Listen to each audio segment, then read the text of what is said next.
ఇది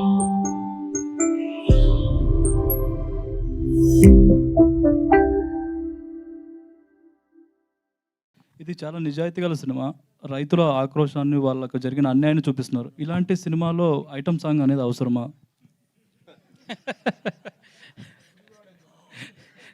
కొన్ని కొన్ని సినిమాలో గుడివాడ కూడా ఒక పాత్ర అండి. అదేంటండి, గుడివాడలో రాజకీయం ఉంటుంది కదా. గుడివాడ కూడా ఒక పాత్ర అండి సినిమాలో, రియల్గా సార్, జోక్ కాదు, seriously I'm saying. Gudivada is also ఒక క్యారెక్టరైజేషన్ లాగా చేశాను. ఇంకోటి, రైతులకు జరిగిన విషయం మీదే రాజధాని ఫైల్స్ తీశారు. కానీ ఆ దండం పెడుతున్న క్యారెక్టర్ ఎవరిదండి అది? ఏదండి దండం పెడుతున్న మీరు ఎవరిది అనుకుంటున్నారు సార్? మీరు చూపిస్తున్నారు కాబట్టి మీరు ఎవరిదో చెప్తే మేము అది అనుకుంటాం. నా సినిమాలో ఎవరైతే అహం ప్రదర్శించారో వాళ్ళ క్యారెక్టరైజేషన్ అండి. అదే ఆయన చేతిలో గొడ్డలు కూడా చూపిస్తున్నారు కదా.